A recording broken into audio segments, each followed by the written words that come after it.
Well, I guess that's how it works. I'm Jackie. And I'm Davey. And welcome to the Weekend Hangover.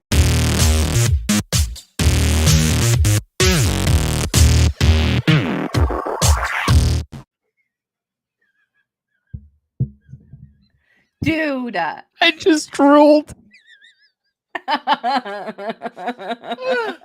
I just drooled all over myself. Oh.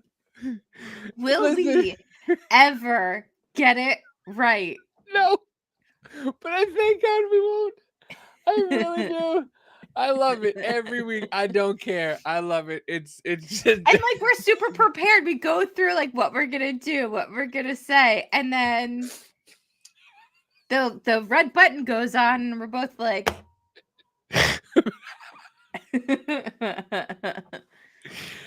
oh man, this is just stupid.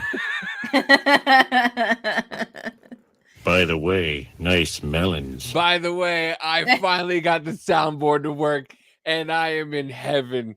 I am in heaven, and I'm going to thank our guest that we have on today for helping me with this. And you all can hate him just as much as everybody's going to hate him, ladies and gentlemen. The drunken senpai. How? Look, I'm not paying for the green screen, so you're just gonna have to deal with an actual green screen. How? And you just went through it like 30 seconds beforehand, like 50 times. Listen, I once again, it's one of those things where you don't know. You don't know until you try it. And once again, we do things on the fly, so it is what it is. Right. But I said it. I said I don't know if we hit the live button and then it's gonna go over to there and whatnot. But it did. It did go over there, and I don't think we're live on Rumble. So this is awesome again. What is going on with Rumble, man? I don't. Are you using the API key or the actual ingest every time? The ingest every time, because I don't know how to use. We got people waiting in Rumble. Like, I have no. Damn it, Davey.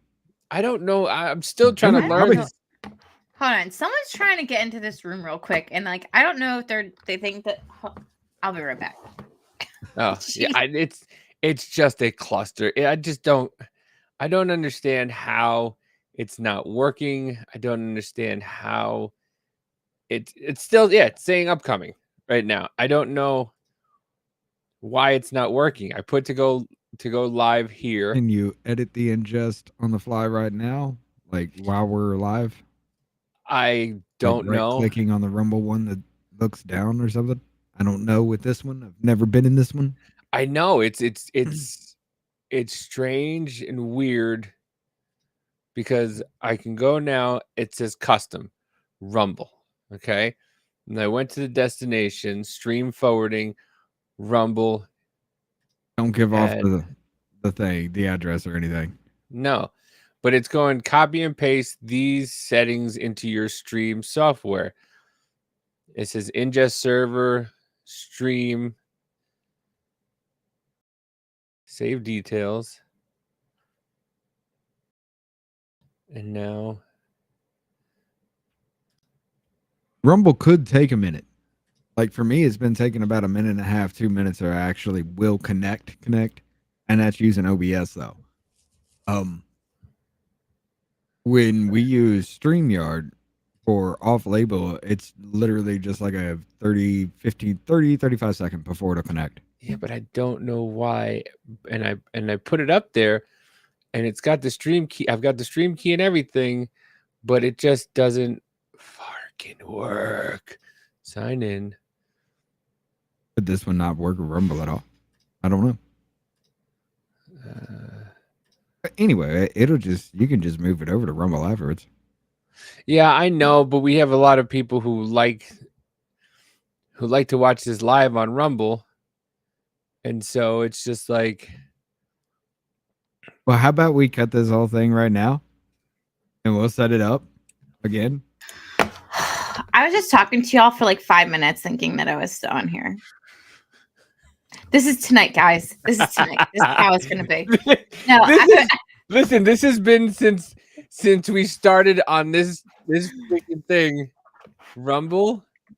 I know. I just wrote on the chat in Rumble, just letting everyone know that we're dumb and we're having technical difficulties, and we should be there soon.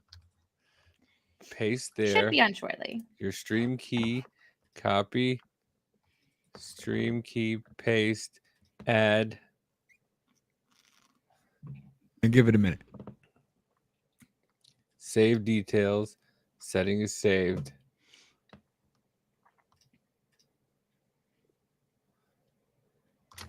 By the way, I highly recommend this smoothie. It is delicious. You do a handful of spinach. You do some non-fat Greek yogurt, some mango, and some cinnamon. And I have coconut milk in here. Delicious. That's very good. I'll take your word for it. Yeah, You all I had threw time me to off make with today. spinach immediately. It's so good. I never thought that I'd like spinach in smoothies, but it's actually pretty delicious. Yeah, it's not coming up. I don't get why. I put everything in the way I'm supposed to put everything in, the account settings and everything like that. I put the Rumble in. Select the format you want to forward to. Do I have to put this ingest server into it? It says restream ingest Melon app. Yes. And I have to put that into Rumble? No. You would have to put Rumble into the restream. That's what I did. And I don't know. I don't know why it's doing it. I don't know. Are we on the Business Party YouTube channel right now? No, we're on the Troublemaker YouTube channel. Yeah, this is Troublemaker. Because I can't get into the Business Party because Biz. Yeah. So use I don't need Oh my god. I quit. I'm done. No. I'm over it. fucking don't you dare, madam. Don't you dare quit on me. Don't you dare quit on me. This is fun to see somebody that's just like has no idea what the fuck's going on. Just like I did. You know? This is great for me. We got people waiting in Rumble. I know we got people waiting in Rumble, and it's killing me over here. Add destination. What's your trouble? The Troublemaker channel. And Troublemaker Dave at Troublemaker Davey. So name Rumble.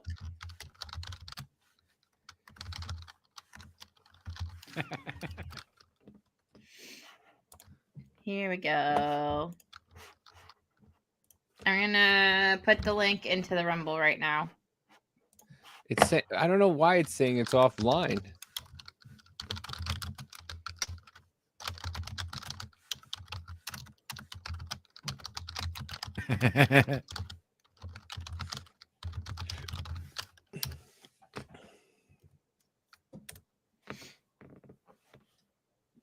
I can't say anything because I don't know this program, so nor do I know your back end setup for anything.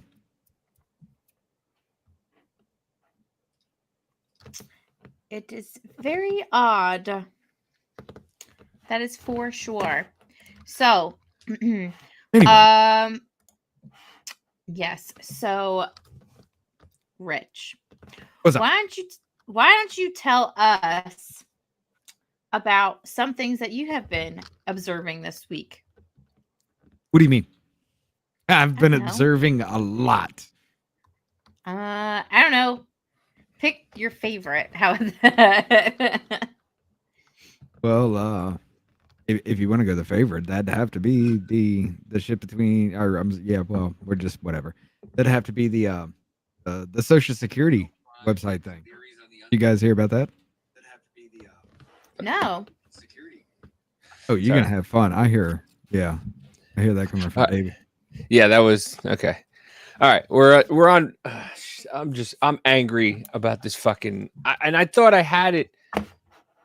I thought I had it up and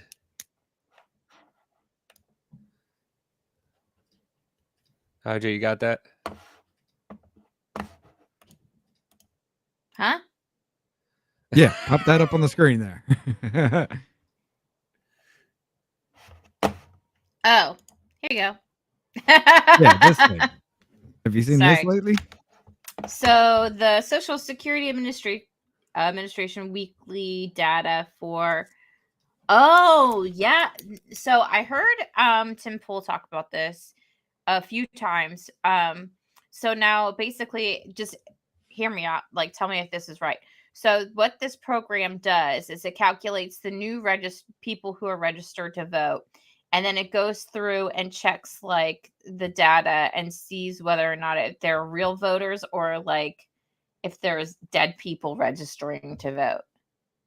Okay, well, it's a check along the way. Okay, it's Okay. you file some paperwork to register to vote. This goes and checks through a database to say something like, okay, you don't have an ID, so you use the last 4 digits of your social security number. You have a name, the last 4 digits of the social security number on the paperwork. Okay, are they eligible to be registered? Yes or no, whatever. We dwindle it down like that. The first one, just to let you know, just to kind of give you an idea here. Total transactions, which is total people that are trying to register to vote. Okay, now this is a 1-week period. Now with Texas, it's probably a 2-week period because they pop on the list, they pop off. They pop on the list, they pop off. This may be like a 2-week period for them. Okay, the first one is total transactions. Every single person that has been trying to register to vote. Right. Total non-matches, meaning the name and the last 4 digits of the social security number do not match. Okay. Total matches, where the single match, there's only one person alive with that name and the last 4 digits of that social security number. Okay. Single matches deceased is those people, a single person has the last 4 digits, that name, and they're dead. Okay. Okay. So if we look at Texas has been a broad point. Now, I went back a little bit. I was making a little bit of videos on this to just try to warn everybody. I got to throw that together and get that out there. But if you go back to, I'm going to share another one right here. Executive order on promoting access to voting. This was on March 7th of 2021. This is an executive order from the President of the United States saying that the federal government will have control over registering people to vote. Okay. How can they do that? Like, how can that? They can't. But nobody spoke up about this. Just like Executive Order 14067 that gave us, put us on a global digital currency. We were raising our voices about that. This is another one that probably went unnoticed. That's crazy. And now Texas is seeing an influx, 225,132 total people trying to register to vote. Brand new, first time.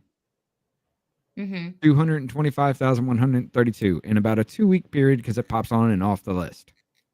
There is 190,000 that are single match still alive. 4,515 brand new trying to register voters that are dead. Either that or they filled out the paperwork and flat out died in a 2-week period. Right. So then wait, hon. So the 190,000 is what again? Those that they actually found a match. Yeah, they found a match with the last name or the name, the last 4 digits of the social security number, and they're still alive. Right. Okay. This is multiple people that have hit. Well, no. That is total matches, multiple people that were in that batch. Right, because that's the 190,000 plus the 4,000 combined. Right. And there were 30,000 people that were not matched with the name or the social security number. That's a crazier number, I think, than non-matches. So how many people are trying to register that shouldn't be trying to register? That's not the question you need to be asking yourself. Okay. This right here, we already know who's doing it. It's the federal Gotcha. government doing it. The question you need to be asking yourself, if they're registering to vote, say you've never voted in your life, you never cared to vote, you never even expressed an interest, didn't even pop up in anything political or anything like that. You don't want to participate. The federal government, Probably right. the federal Sorry, government continue. registers you to vote anyway. You don't know that you've been registered to vote because you don't care. Now, the Right. question is, they've been trying to make the illegals, change Congress and everything like that. There's talk about them trying to let illegals vote. What if they're tying your information to an illegal? The illegal signs that paperwork, and now your vote is tied to his signature saying it's you. So finally you want to go vote. You go first time voter. You go register. Okay, cool. You walk up there. Hey, I want to register to vote. Oh, you've already registered. Oh, okay, cool. So I'm set to vote. Yeah. Okay. You go up there. You go to vote. Somebody's already voted in your name. How do you prove otherwise? Right.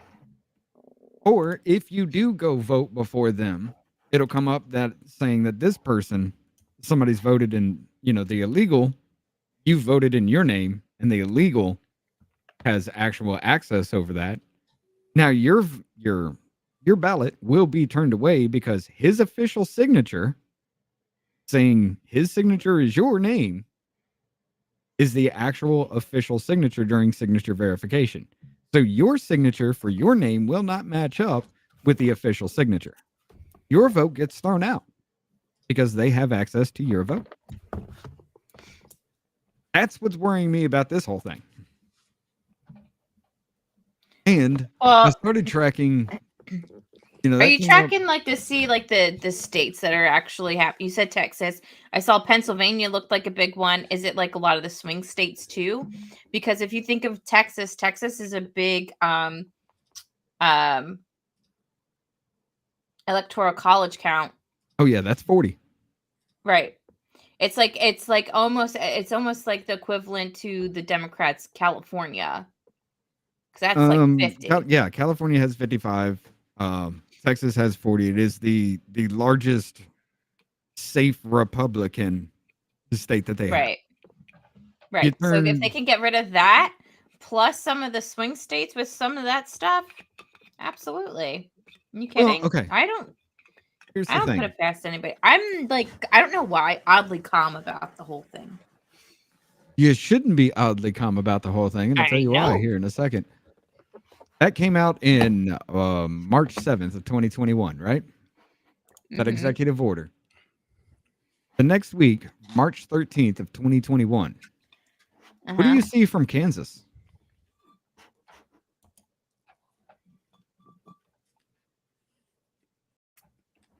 The last shade of blue. I don't know. Why does Kansas have 41,528 people registering to vote in 1 week? Right. Why are 3,352 of them dead? I'm wondering if the government's registering people to vote via DMV.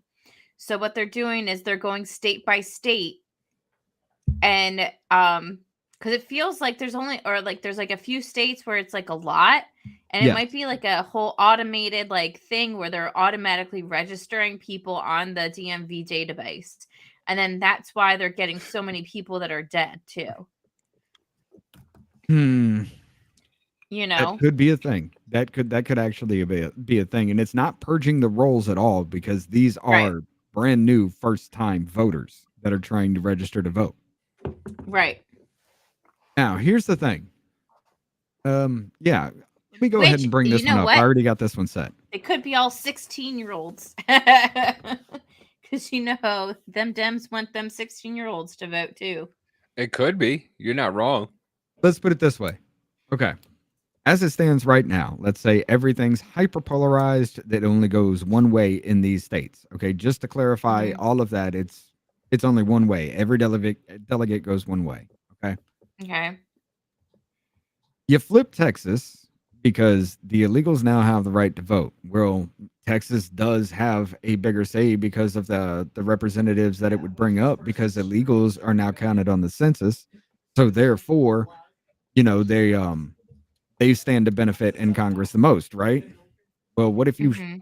let me ask you a question. If you were given the right to vote and you had a choice between somebody that wants to take you away because you don't belong here versus somebody that wants to give you everything because you don't belong here. Right.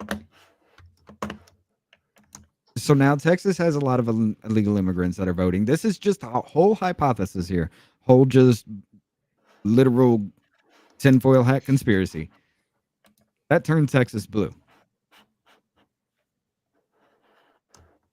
Democrats now have 267. Republicans now have 271. They can't just use just Texas. What were the other two states that I had mentioned? Kansas and Missouri too, kind of, because Mhm. Missouri's got an influx yeah. of voters also. Well, you turn Seriously. Kansas, And you they have already them have in it. Nebraska happening as well. And I just saw Mhm. Pennsylvania was on that same one. You turn Kansas, you got it. Yeah. You turn Missouri, you got it. Right. You turn where Kansas? That's Arkansas. Where the fuck is Kansas? You just hit, it's right next to Colorado. I am fucking what? Over. Colorado. Down. Yeah, Colorado's this one. Okay. Down. Yeah. Where the fuck? You're New looking Mexico? for Yeah. What was I looking for again? Kansas. Oh yeah, that's a square state. Yeah, Kansas. That was the one. You take Kansas, you win. You take Missouri, you win. Kansas was the first one I noticed right after that executive order. You take Mhm. Pennsylvania, of course, you win. All they have to do is change Texas, and everything else is up for grabs. Anything else they want Yeah. to do to just push them over that point. Kansas was the first one they looked at. They could take that and win. Missouri, again, Kansas and Missouri had a high death count on those registered. Texas seems to be, everybody's raising the alarm about that, but even Texas said, I don't know what the hell y'all are talking about. Like, this is not a thing. We only have like 57,000 new registered voters. And it's because it's the government fucking trying to register them, and they just haven't said, hey, these are official, go ahead. And then they're going to divvy it out to the illegals to put in your name. I guarantee you. Like, seriously, tinfoil hat theory, but I guarantee you're going to start hearing stories about that event very, very soon. Well, I mean, it kind of goes into what we're going to talk about. What we're going to touch on today. So, I mean, if Texas turns blue, right, then we kind of go into the theory of the movie Civil War, where everybody goes, the only thing I don't understand is how is Texas and California together? Well, Exactly. if Texas and California both turn blue, that's how Texas and California get together. Right. But I don't know how Rumble's not working, so I don't give. I'm over it for right now. But yeah, so we saw I saw the movie Civil War. Rich saw the movie Civil War. Mama J hasn't seen it yet, but we're just gonna let you know. Spoiler alert. But Yes. But in all honesty, go see it anyway. I don't matter. Yeah. It doesn't matter if we spoil it or not. I believe everybody should go see this movie, no matter what, because it's scary. I believe scary. it's scary. Okay, It's an accurate depiction of what it would be like. Is 1,000% accurate depiction of what would happen in a current day civil war, and I didn't know there was going to be so much blood. I didn't realize it. Oh yeah, Amanda, it starts out immediately. Amanda did, and yeah, it got bloody real quick. It starts off with, and I to me, Hold on. honestly, For those who have not seen the movie, can you guys give like a premise? Okay, Like, what's so the premise of the movie? 4 journalists traveling to DC to get an interview with the president. That's the premise of the movie. Okay, but what's the so that's the in a civil war, conflicting climate, like during a civil war within the United States. Yes, so in it's the year of present. Yeah, Well, it's right. It's kind of before the government falls. Yeah, it's Okay. right before. So this has been going on for a while, as far as that is concerned. It doesn't say a time frame in it, and that it's one of the things that I have the biggest gripe about I have with the movie is it doesn't set up any kind of backstory with it. It you just find goes out, into it, and like people are already just dying. Yeah, it's Okay. just like that. It's been going on for a minute. They have this idea to go to DC to get an interview with the president, and everybody's like, "Oh, you'll be shot on sight." It's not overtly political. It really is not. But it Okay. kind of drops you into. Did you watch the first season of The Walking Dead? Yes. Okay, so you know how it just drops you right into The Walking the Dead, very first episode. like you don't. Right. You have like no idea what happened or anything. You just see Rick. He's in a bed. He's like, Carl. Carl. Carl. Yeah. So basically, that Shane's bagging his wife. Like, I get it. Okay. Well, that's a backstory after the fact, but it's nothing we have. We don't have any kind of incidents that lead up to it, except for what they say. There was one about drone striking American citizens. There's no backstory to that. That was just that one, his way of answering or asking that question. Or I think it was the New York Times, wasn't it? Yeah. Yeah. The one guy works for the New York Times. Yeah, there was one guy that worked for the New York Times, and he's like, "Well, how about you ask him why he drone striked American citizens?" There's no lead up to any of that. You know nothing about the story and how they're winding up in this position in the first place. And the reason you ever find out? No. So I have questions, so I'm just going to ask the reason why I believe and the reason why I believe this is because one of the coming attractions was for A Quiet Place. It's called A Quiet Place at the beginning. So you know that movie A Quiet Place with oh no, that's Day One. Oh, Day One. Okay. So you know how it just kind of starts in the middle, and then they had the part 2, and then now they have Day One where they tell you all about how the monsters came about to the US and all that stuff. So I think that's what they did. They dropped us into the middle of it, and they're kind of roping us in. And I believe that would be the end of it. Actually, they'd be working the story backwards completely. No, not completely, because after everything happens, you can go further. Because, like I said, so there's no. And I don't want to get ahead. I don't want to give the end first, but I believe there's more to tell after the ending of this movie. Oh, yeah. And I believe there's a lot to tell before. So it kind of gives you in the middle of it, and then they can go either way first. They could either go forward and tell you what happens after, or they can go from the beginning and tell you what happened before. So they just drop you in. Go ahead. Kind of like the Star Wars thing. Yeah. Yeah. Okay. So they drop you in the middle. So you don't have any resolution as to what happened before. You only get an like a piece, which is you saying that the president drone striked their own citizens, right? And that could have been but we don't know why. No, right. Okay. But what other things do you guys see in there? Like you said, okay, so then how is it split up? How do you know who's on one side and who's on another? Like, what is that? Do they tell you at all? Other than profiling, you don't. Like a redneck, you wouldn't see in fucking Maoist forces or whatever it was that they were calling them.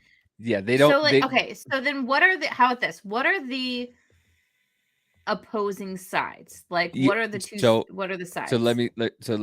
So you don't get a full. Like I said, it's an hour and 45, and they cram a bunch of shit into an hour 45. They don't give you a lot. The main focus of this movie is the 4 journalists going to get an interview with the president. There's nothing. Okay. There's nothing. The whole premise of this thing is these 4 journalists. This one young journalist girl, the veteran journalist, the fucking wackadoo sidekick, and the old man who is the guy who has been a journalist forever, and he won't retire basically, or he's about to retire. I can't remember what it was. So it's not focused on. It's not about everything else. There's zero political points and zero backstory of the lead up. The plot is about a war journalist taking pictures of the journey to DC to interview the president before the fall of the government. Yes. Okay. So from where? Okay. Where is the journalist coming from to get to DC? New York. Oh, yeah. They start in New York. Okay. This is not that's like a 2-hour train ride. Like, I don't understand. No, but already been. So here's the thing. You're thinking about this movie. So here's the thing. You're thinking about this how everybody else would think about it if they just heard the movie was called Civil War, and that's what I went into it thinking like it was going to tell. Right. It is not. Everything you want to think about this movie, take it, crumple it up, and throw it in the garbage. Okay. Take it out and throw it in the garbage. It is solely about 4 journalists who are traveling from New York during a civil war to interview the president, and it's about this girl who's trying to be a journalist, a photographer, a wartime photographer, and they're just going from New York to DC. Mind you, it's a civil war, so there's like post-apocalyptic cars all over the place. Like literally, they were saying that you can't go straight from New York to DC because basically, like everything's sectioned off. They don't tell you exactly what section, who's doing what. But I mean, that tends to make sense, because if there was a civil war and you wanted to cut off easy access to DC, you would cut off routes that are easy to cut off. Just main routes that you can control and have a choke point. All the interstates. Right. Bridges and everything like that. Those would already be down. This has been going on for a minute. So yeah. So they basically had to go from New York up through Pittsburgh, down through like Ohio, through Virginia. And they had to like do this big giant circle to get into DC.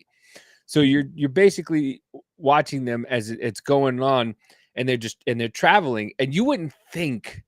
And we were talking about this last night. A24, who made this movie, did a phenomenal job. Mm-hmm. They did. Visually, it was amazing. So yeah. I mean, the way they. Go ahead. Were they using EVs or petrol? Oh, it was gas. I have to know. It was a diesel fucking. It wasn't a diesel. It was an Excursion. They were using a Ford Excursion truck, and it said press on it. But the beginning of it is like, so this young girl is taking pictures, and all the pictures they take are in black and white. And this girl's taking pictures of it, and what's her name? Kirsten Dunst is the main, I guess, protagonist in this movie. Yeah. She's the woman who is this wartime journalist, photojournalist, this award-winning journalist, and they're getting pictures of what's going on in New York. And this lady, and the only thing I thought was political, this lady comes in with an American flag, and she goes into a crowd of people, and she's the bomb. Literally. Yeah. She explodes, and you just see bodies all over the place, and blood and guts and everything like that all over. This is the opening scene. Yeah. This is how the movie opens.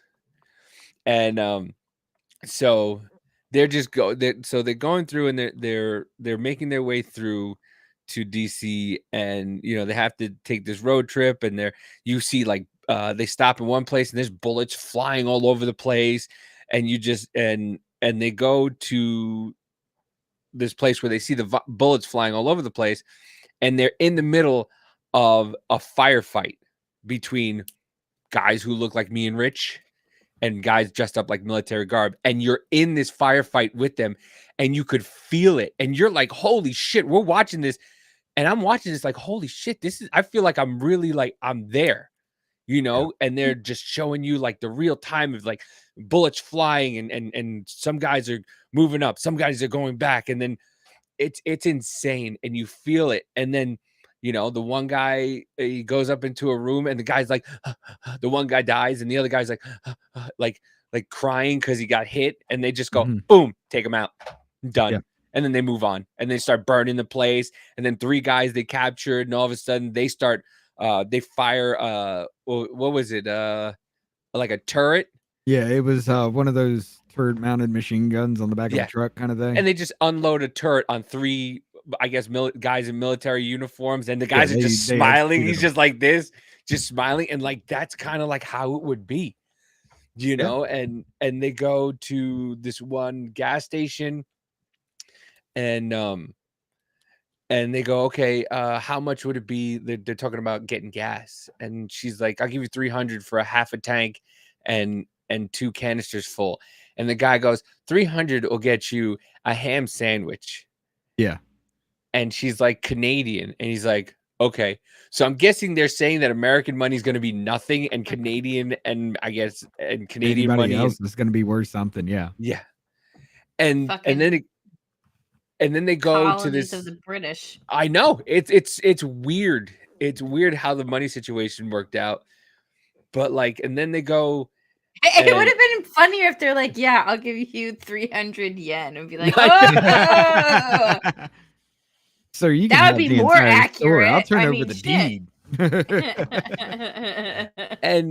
and so they go down to this like car wash kind of thing, and these 2 guys are just hanging, and this hillbilly guy's just sitting there like laughing, like mind you, I'm waiting the entire time. We took Spencer with us, right?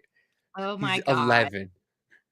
I'm waiting the entire time for a rape scene to happen. I'm like, oh my god, here it is. Because this girl, this little, like, she's 23. She looks like, be honest with you, she looks like she's 14. 14, 15, yeah. 14, 15. She was 23. They said it once. And so she starts walking towards where she sees the guy, and then this hillbilly is like walking behind her, and I'm like, here it is. Here it goes. Here it goes. And then, you know, they just start talking, and he's just like, yeah, I went to school with that guy, you know. He used to make fun of me. Now he's not making fun of me anymore, huh? And it's just like, holy shit. Like, I have a question. Do they make like Southerners and Midwesterners like idiots? Portrayed like they're stupid? That was the only scene where you come across anybody that would be of a Southern reference as to be a moron. That was the only bit of it. I'm completely honest. There is one scene in there where, you know, the journalists meet up with other journalists while driving down the road really fast. They're jumping through the windows, and they lose sight of them. And a military truck passes them, forces them off the road. They get back on the road. They travel down. They see the other car that was with them has stopped on the side of the road, both doors open. I thought scene was going to happen there too. I thought the one guy, because the young girl switches places with this Chinese dude, and this Chinese dude is driving the car, and I'm going, oh, this is the part where she gets raped. And I'm just like, this is, and then they get to the part Rich is going to talk about, and then. Right. So they walk down, they go down the property a little bit, and the 2 that were in the car were captured by people that you could say were Southern at that point. That's what's that say? It says you're not going to see essay scenes in suspense action movies. They save those for horror movies. I mean, yeah, but there were instances where it could have happened. Yeah, but there was a bunch. But yeah, they go down there and it's feeling a little rapey right now. Pretty much. There was a lot of instances where you're just like, even with the guy who they were traveling down with, who invited the girl with them, like you thought like he was gonna bring her down, and there's point where they're talking in the back of a car, and you think they're gonna get it on, and man, it's just like that guy's got that creepy vibe, but he does. He does. He's part of the group, but he's got this like creepy vibe to him, where anything could happen at any point where he could just turn, but he doesn't. But yeah. Mm-hmm. So go ahead. But that's what's made it feel so damn real. Yes. Yeah. But yeah, they go down and they're talking to the people that are capturing him. And this is the whole you know, what kind of American scene that went viral. This is that whole scene, but he just starts he's asking people where they're from and shoots one guy because he answers incorrectly, and shoots another guy that they were traveling with because he's from Hong Kong, and he's about to shoot the rest of them, and then the big dude who just wanted to hang back the entire time just takes the truck and just starts plowing into people and getting rid of the threat. So they get up in the truck and they get out and they travel on. And I'm going to be honest, I was conflicted at this point because I didn't really know how to feel.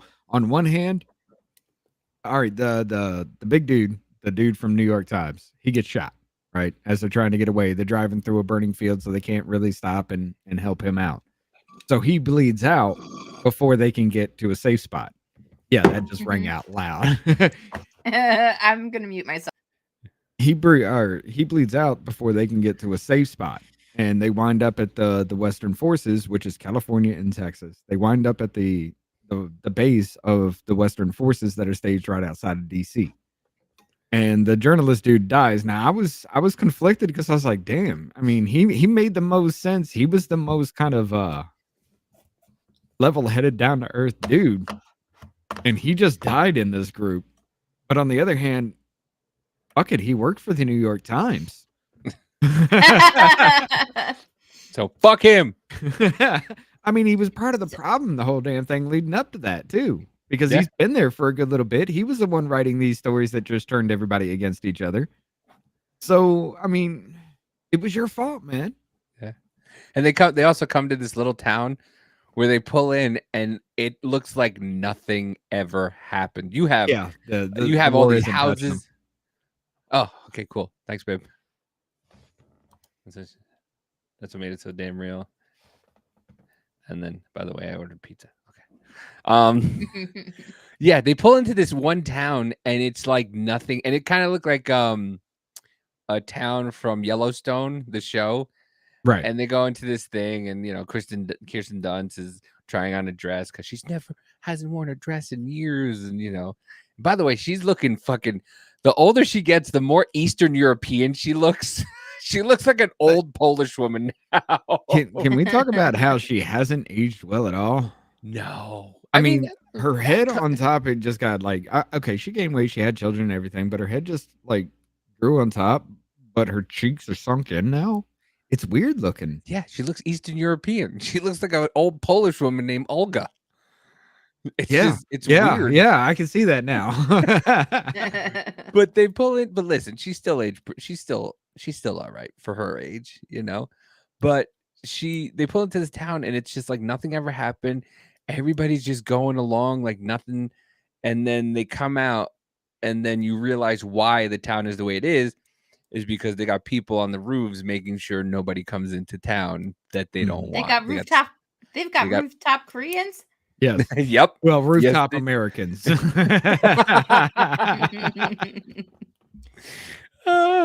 the way, I still want a shirt that says undocumented N-word.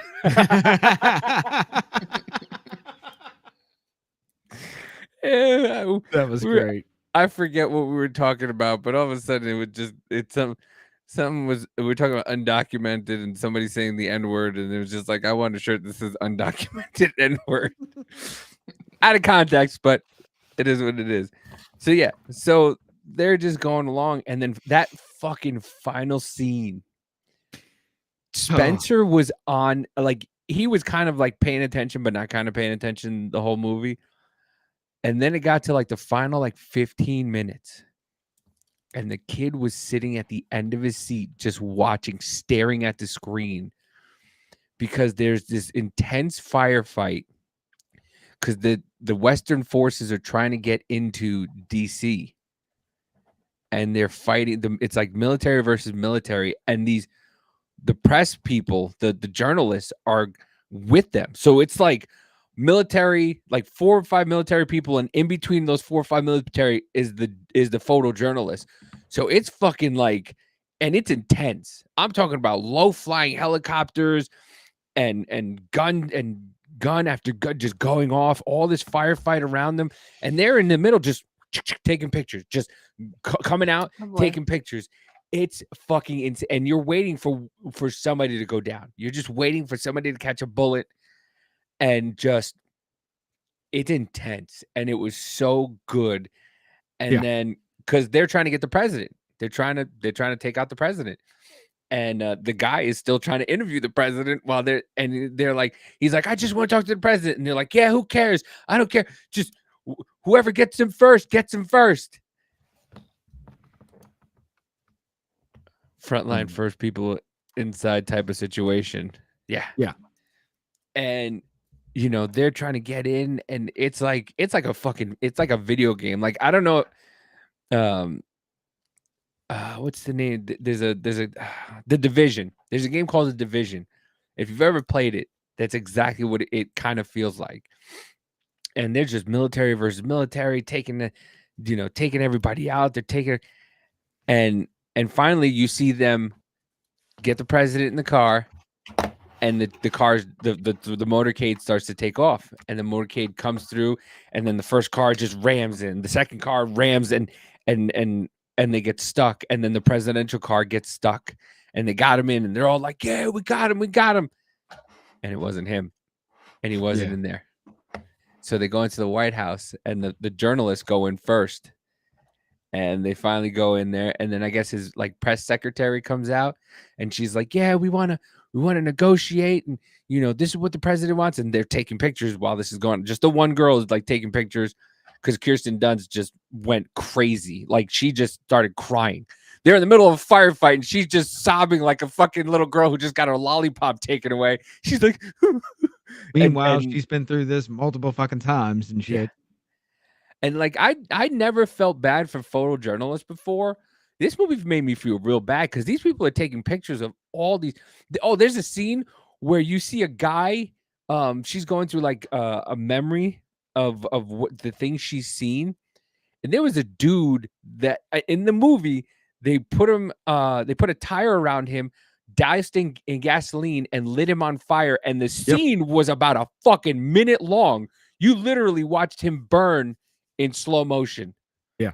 And it was like, holy shit. So yeah, I started to feel bad. I was like, wow, they might suffer some real bad PTSD by just seeing all this stuff. Oh, hell yeah. But I mean, it stands to reason. Okay. It stands to reason because, with everything that they see, they have to be unbiased. And this is something my wife brought up to me. We were talking about it. She went with me, and she's like, you have to understand that from her point of view, what she wanted, she got into the whole role because she wanted to send the story back home, that you don't want any of this in your area. This is bad. Yeah. And then in the culmination, at the last moment, she's breaking down, she's crying because she's just like, I failed. We're here right now. This is the end. I'm here getting all this. This is what I did not want to see happen. And she's witnessing it firsthand. Yeah. So I see the breakdown in that, and I understand that coming from that aspect too, Yeah. Yeah. Yeah. I didn't think about it until you said it like that. Yeah. Yeah. Because she did say, I was doing this so that way I can send these things back home to people. So we never do this to ourselves. And here we are doing it. Right. And yeah. And then, they go in, the lady who's negotiating, they're just like, pop, they murk her. And then there's a firefight to get to the president. And then all of a sudden, the young girl comes out, because they're in this hallway, and the young girl comes out to take a picture, and it's in slow motion. You see her go to take the picture, and through the doorway, what's coming through the doorway, because that's where the fucking president's guys are shooting back at. All of a sudden, you see Kirsten Dunst look over to her in slow motion, and she starts running over to her, and she hits the girl, and the girl goes down. She picks her head up with the camera, and you just see in black and white the picture she's taking, and you see Kirsten Dunst just start to go down and fall right next to her, and the girl's just like this. Yeah. It was like, holy shit. See, I have a problem with that too, because it would make more sense to tackle than it would to stand there and push, Dude, it was in slow motion. I mean, the whole thing, I think the whole thing total in real life would have been like 5 seconds, 10 seconds. Yeah, good but 5, 10 seconds. It So was a even if good she 45 seconds to a minute that this scene was going on.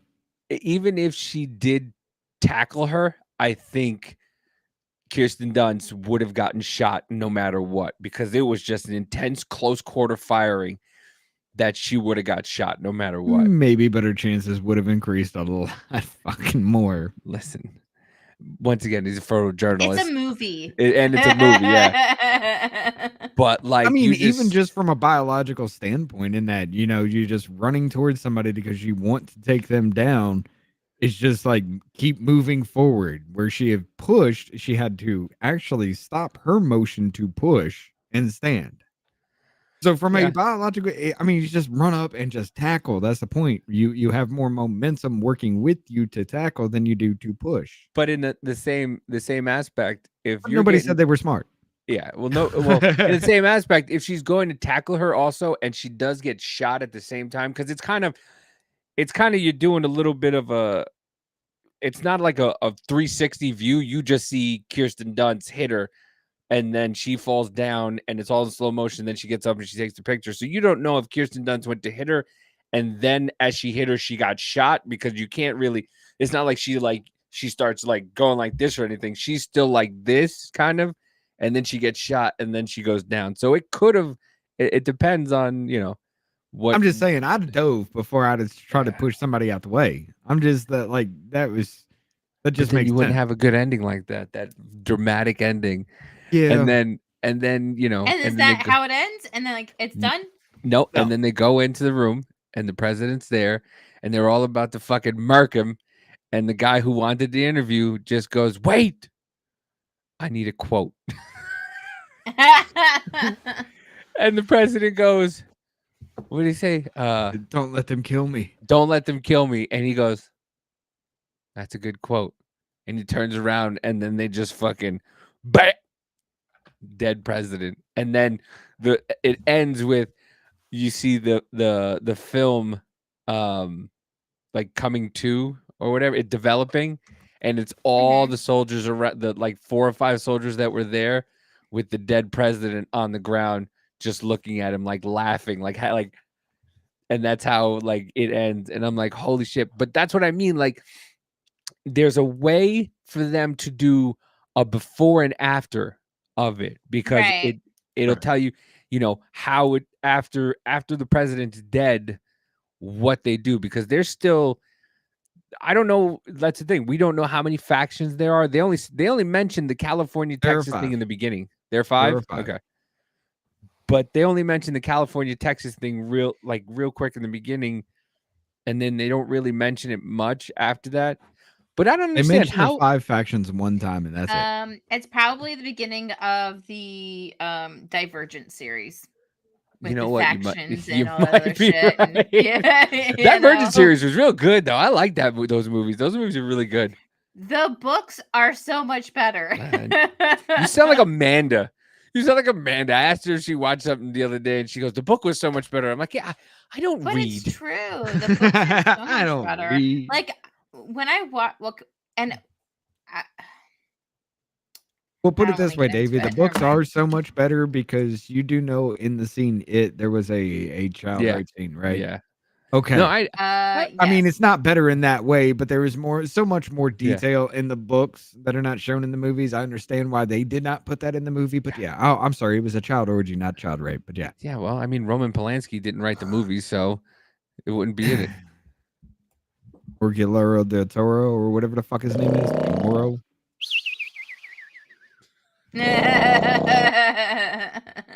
But I mean, overall, it doesn't matter if Yeah. somebody told you the entire plot and every word of the movie. It's still worth going to see, especially for the Yeah. visuals of it, because it does. Especially okay, everybody was all up in arms about literally in the trailer that green haired guy with the Oh, that nails yeah. and the sniper scene had nothing to do with that. No. It literally looked like, as paintball bombs were going off at Mardi Gras or something. They were wet and sweaty and walked through it. That's all that was. So, what would you say that your main takeaways were of the movie, and what do you think the purpose of it was? Purpose wise, to show you visuals of what it would look like, and from a disconnected point of view. Like the journalists, like they're there to get the story. Fuck the rest, kind of situation. They've been through a lot. The woman was, she's been through so much overseas. She's like, I don't want to. I don't want to take I want to send this message back home. I don't want my country to fall this way. And then she's frontline on everything as it's falling at that point in time. Right. Like I said, it's more about the story of the journalists themselves than anything else. Gotcha. The old man dying, the weird crazy dude, him having his bouts with psychopathy and schizophrenia all at the same time. It's more along the lines of just their story. Okay. I don't know why this popped into my head, but I heard you guys talk about like these Chinese people or someone from Hong Kong or whatever. Yeah, that's the dude they were switching cars with. How prevalent were they in the movie, and did they have any big, not big, but like a relevant piece to it? No. They were just somebody that literally they're traveling around. They see these cars just like flying up towards them incredibly quick. This car flying up towards them incredibly quick. They pull up alongside. Hey, they know each other. They switch windows. They go ahead. Well, because faster, they were journalists also. Yeah, and they were, they were trying to keep it secretive because I guess it's one of those. It's that the journalists want rights to certain. They want to be the first there. Gotcha. So they wanted everything to be kept a secret. And that was the thing. Like Kirsten Dunst and the French dude, they were going by themselves to DC. So what I'm getting is like they encounter a bunch of journalists from like all different places, like from all over the world. Then just like documenting what is happening. Yeah, in New York, that's how it starts off. They're in this big hotel with a bunch of journalists, and they're talking and having a good time. And like you don't really see many of the journalists. It's one of those like it's inferred for the most part. Yeah, and then, because all the journalists stay at that hotel. Yeah. So, and then Kirsten Dunst and the French dude, I forget his name. They're the ones who are originally just them two were going to DC. And then the black dude joined, and then the young girl joined as they were leaving the hotel in New York.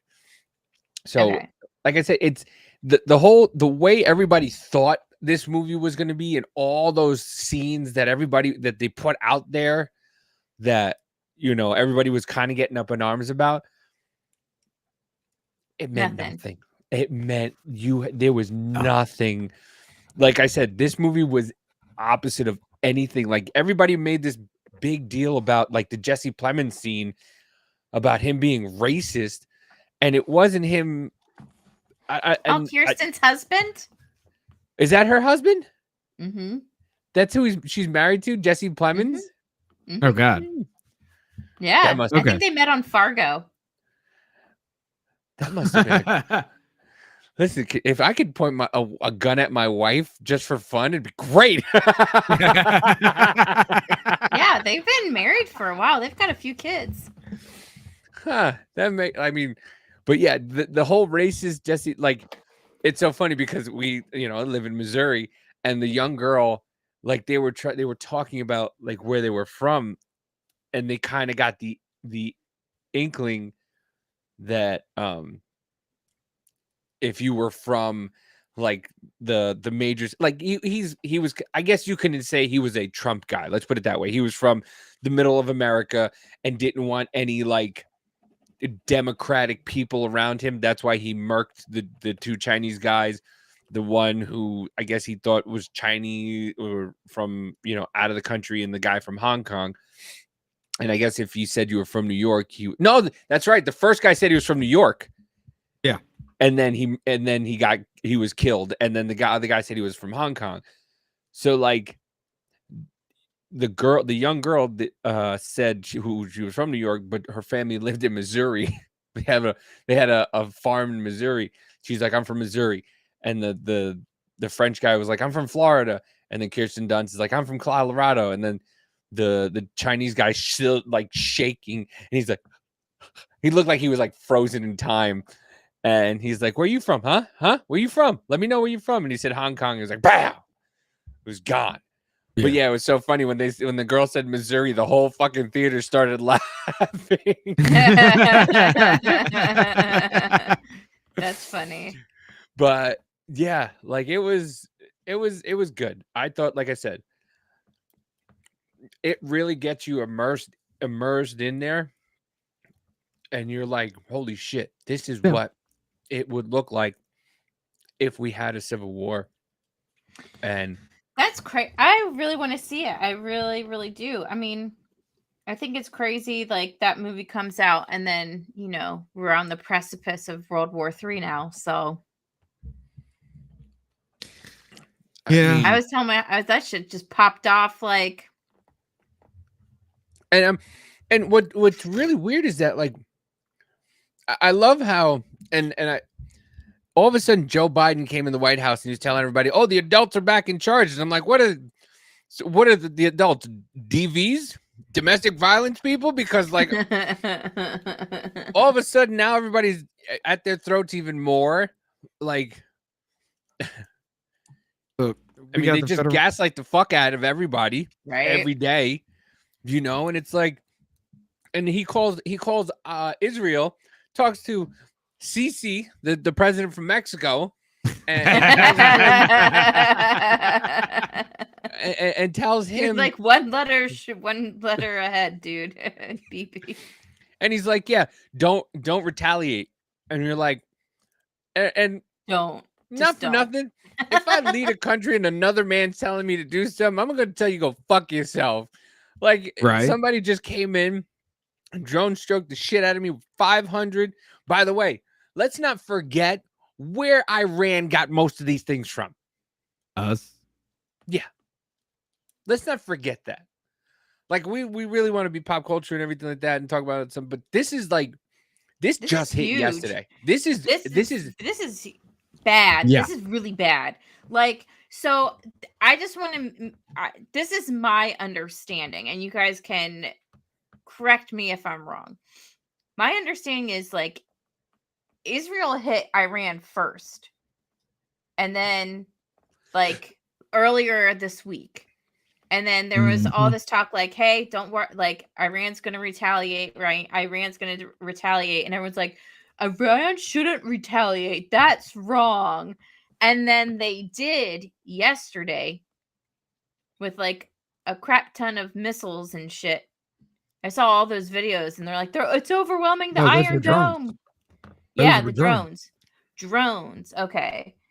And then Putin comes out and says, like, I stand with Iran. But then I heard, like, Iran had given, like, diplomatic warning to, like, all the other countries around them saying, hey, this is what we're about to do. And then now, like, I don't know. And then now Biden had gone back to the White House and hasn't said anything about what's happened. I'm not too versed. I'm missing myself. Stuff, right? I don't know. Other than marching towards World War III, I could care less about any of this. I really could, as far as that goes. But now that this has happened, look, Israel is a NATO ally. No matter what, we will have to stand with them. Right. Unless you want to break your NATO shit, which you were actually insulting Trump about because he said we should pull out of NATO. So unless you want to go away from that, you have to actually back Israel. But okay, I'm sorry. Do me a favor. Bring up the constitutional definition of the word treason. It's in Cornell law. Yeah, I'm gonna do it, Davey. I'm gonna do it.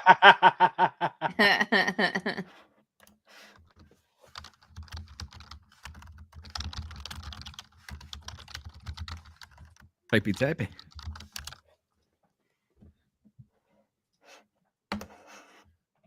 Let me know when y'all have it. Got it. Share screen. So from Cornell Law, so everybody can see it. Treason against the United States shall consist only in levying war against them or in hearing to their enemies, giving them aid and comfort. No person shall be convicted of treason unless testimony of 2 witnesses of the same overt act or on confession in open court. Everybody says you must need war for this to be a thing. No, you do not. Because levying war against him, what does that word "or" mean right after levying war against? What does "or" mean? Or It's what do you mean? it's one or the other. You Yeah. have to use it one This or the other. that. Yeah, Yeah. one Giving an alternative or to. the other. Yeah. Right. Yeah. Giving an alternative to. Levying war against or an alternative, adhering to our enemies, giving them aid and comfort. Would giving money to the enemies that you swore to protect not be the same thing? Like you would say, like, you know, giving the money to Iran. Or giving money to Palestine. Yeah. Which you know is going into into Hamas hands because Hamas runs Palestine. You were giving aid and comfort to the enemies. That is treason. Well, I mean, yeah. It's foreign enemies at that. You know, everybody says it's during wartime. Where does it say during wartime other than levying war against or an alternative to levying war and against giving aid and comfort to enemies of the United States? I don't know. This is just I'm just nervous. I'll put it this way. it's on different fronts though, because now you heard about how NATO is said that they're gonna allow Ukraine in. Yep. As a NATO ally. Like, what the fuck are they doing? Like, this is obvious, like they're trying to get shit to pop off. Mm-hmm. COVID hurt everyone. We needed a war to get everyone out of like their economic woes right now. Right. It's girls better gather up your nylons. Help the boys at war. Hey, wait a minute. Isn't the whole thing of equal rights, right? I mean, men are drafted to war, women are not.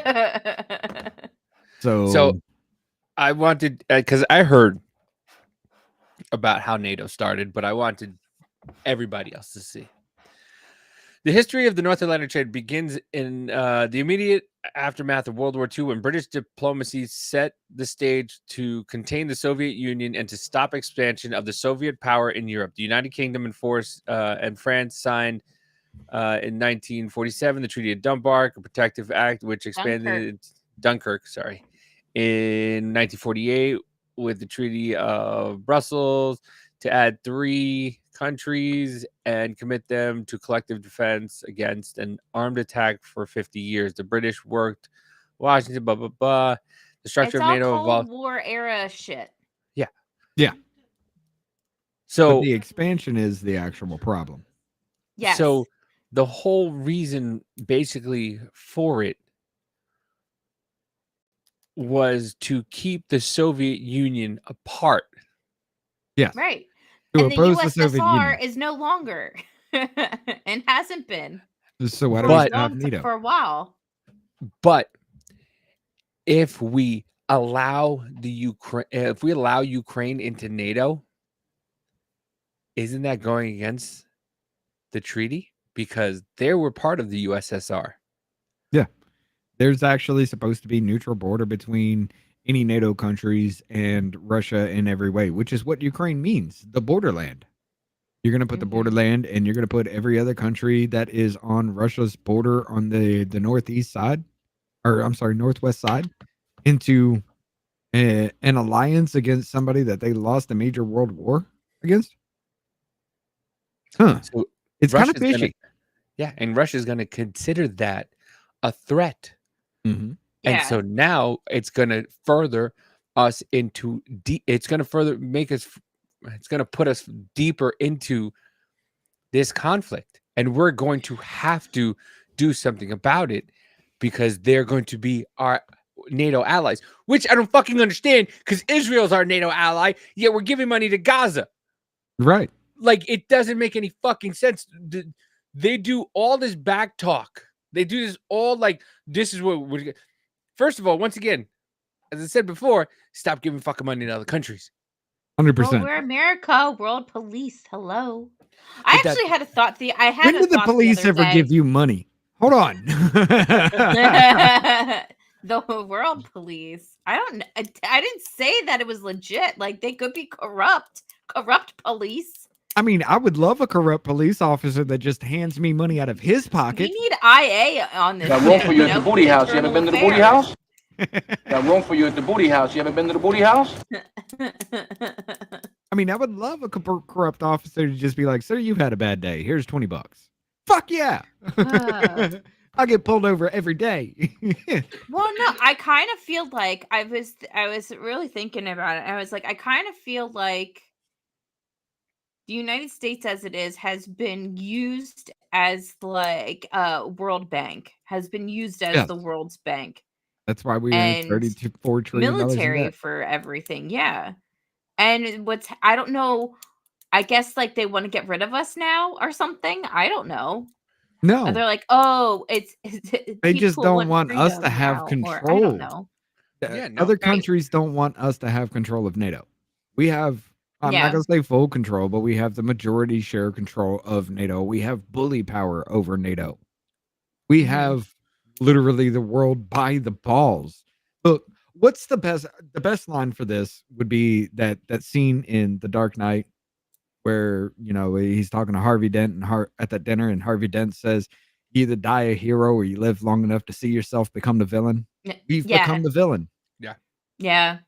Yeah. Yeah. We're the rich kid that everybody hates. Yep. I'm wondering, like, okay, so if you take like the United Kingdom, right? Mm-hmm. And all of its colonies or what have you, are we though? Yeah. We have full control over what's going on in the world through NATO. Our dollar now, is what drives the entire world. Yeah. Well, it isn't. It's not so much anymore, but it was. I mean, I was talking to somebody who served overseas when he was in Vietnam.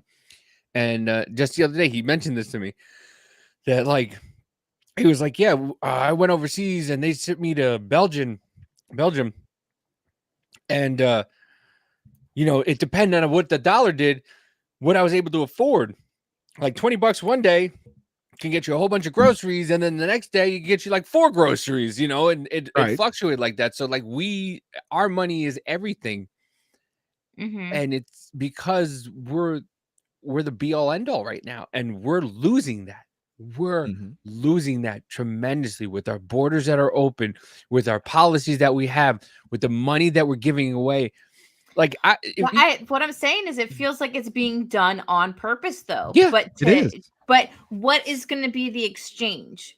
You know, because what is going to come in our place? You know full well. You listen to the committee hearings too. Okay. You know more about Agenda 2030 than I do. You're talking about the U.S., who has major control over pretty much all global foreign affairs. Yes. You see my tab? If every country goes literally tits up the way we did, right? And then we start building back, the U.S. puts themselves under global digital currency they have full control over. You want to trade with the U.S., you must trade in their digital currency. They have full control over that. It is literally the start of the one world government, as far as that goes. And it's going to be done through things like WHO, you know, all these major organizations that we have in the United States that are done on a global level. So it's going to be like umbrella company. Yeah. Kind of, yes. But why do you also, and I just thought about, why do you think that all our people in Congress and Senate are all old? It's not the fact that the younger generation just gave up. It's not that. You look into the past races of these people that have been in here forever. You have young person after young person after young person. If it was an age thing, they'd already been ousted. Right. So the only definition, Well, the only thing that you can actually say is the problem here is, of course, money, because you got to get yourself out there. You got to get in front of a bigger stage than somebody who's been already well known and everything like that. But if you really did pay attention and say, like, Mitch McConnell, everybody fucking hates Mitch McConnell. Why is he still there? Why is people still voting Right. for him? You know? Well, it's Dead better than the people. alternative. What's the alternative? I don't fucking know. But I also, like I said, I also think it has to do with, like, we're kind of the scapegoat. Like, if you look at the parliament for Canada, they're not that old. If No, you but Yeah. they are bitchy little kids. they are, but they're still not old. If you look at a lot of the parliaments around the world, they're not that old. If you look at our government, it's a fucking geriatric home. Hold on now. I don't know whether I would have a geriatric home or a fucking high schooler or high school running the shit. Okay, because if you look I at don't them, think they're like I it's don't agree literally though with you guys. I don't. I think in a leadership position and higher up positions, yes. In government, yes. It's a older bunch of old generation. people. It's an older Oh, generation. okay. Absolutely. But like I don't think as a whole, no. I don't no. I Well, don't think that. What do you mean, And like Senate? you would expect people who are older to be in those leadership positions because they have been there longer. But I think there is like almost like a tilling of the old people getting them off the top, and like new generations are coming in. I think well, what it it But has is, to there's be but the done. problem is that those people, they'll start off young and then they'll stay until they're in their geriatric years and like not leave until Right. they pretty much die in their seat, Dianne Feinstein, like, type things. I think But that I mean, I think they're the scapegoat. I think Ruth Bader Ginsburg. I think it's right? they're Weeks especially before they announced it. Right. I think the older generation are of politicians are the scapegoats. I think that they're the ones coming in and making these awful decisions that the World Economic Forum wants them to make, so that way they can take over. Because why are we giving the WHO so much power? They're introducing bills to allow the next pandemic for the WHO to take over Yes. Right. and do what the WHO, like, that's not. There's no foreign agency that should be coming into America and telling us what to do. Yeah. The, You need to read that Lancet paper from 2022 that I sent you. It's 15 pages long, but like most of those pages are like citing things. Mhm.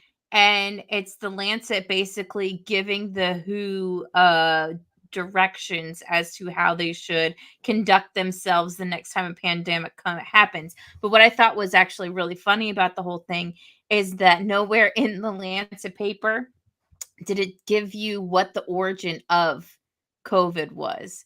It Oh, of said it course not. came out of Wuhan, but it said nothing about a wet market, and it said nothing about a lab. So No. I thought that was really interesting. I was like, "What's the official narrative now?" Like, I'm confused.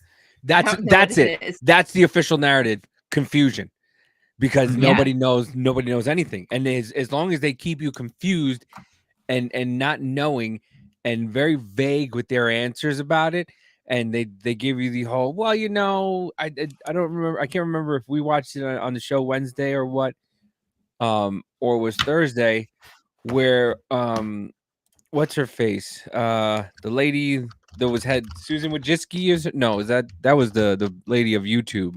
Yeah. What was the lady that was in charge of the CDC? Rachel. Dolezal. No, she's Yeah, in well, charge of it started with STDs. a W. Yeah, Susan Wojcicki or whatever. No. But yeah, she was. I remember the name. They were but asking her where about the COVID vaccines, and didn't the president say this? And she was like, well, nobody ever came out and said anything. The efficacy of it was, and she wouldn't answer the question. She just kept going on and on and on and driveling about how the efficacy and the studies and this and that. And they were asking her, why the president would make such a statement. Well, nobody really believed, like, you are really trying to fucking Manchurian candidate us or whatever, Mandela effect us as time goes on. Like, you motherfuckers were sitting there telling us we couldn't go out, we couldn't do all this stuff. And a lot of people have it on tape where you guys said this stuff. Hold on. And you're really trying to tell us, no, we never said that? Who's the big name voice that is now parroting that same talking point all over the place? Who? Destiny. Who? Oh, really? Destiny. Yeah. Yeah, he's going around parroting the same talking point. Like I said, your misinformation, all the bullshit that has been and that you hear from the media, it doesn't come straight from the media.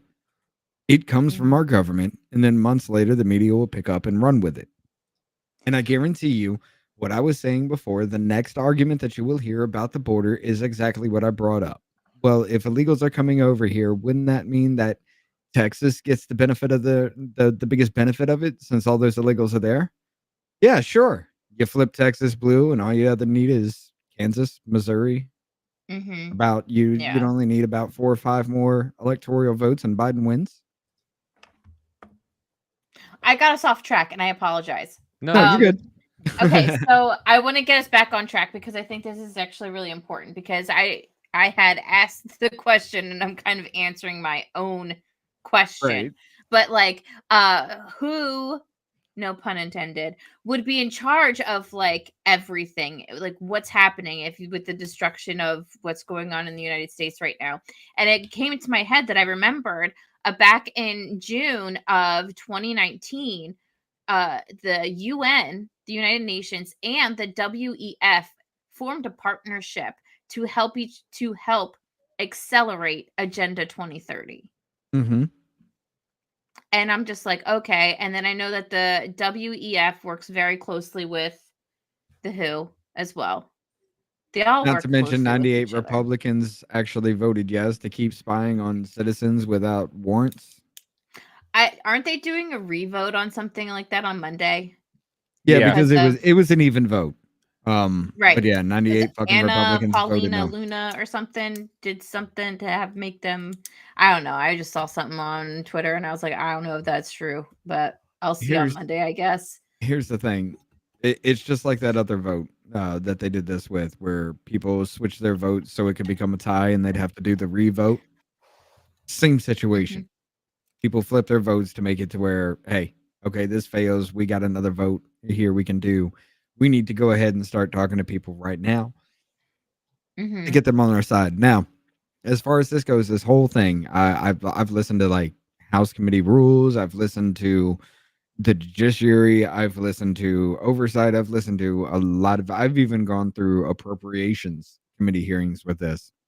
What the Dems want to add into this bill, these amendments, are literally giving more power to the federal government over control of the border and over control of what happens to illegals. And Republicans are trying to put in bills here to say, hey, if this one does this, if this is a thing, we need to react this way. The bill is not quite ready in any way because there are loophole after loophole. There are huge gaps and holes in this, but I'm sick like and tired of Republicans being reactive instead of proactive. Yeah. Like it's ridiculous. Like grow some balls and just do something. Yes. Because what's going on the Democrat side is crazy. Like 100%, at this point, how can you not think that it's not destroying the country? Well, when you look at it through this way, wasn't it that Crystal Matthews, who was running for, I think it was South Carolina, while she was talking to the dude in prison saying we need sleeper cells that are run as Republican, but they're really for our side, they'll vote our way. That's always been going on, and that's on both sides, really it is.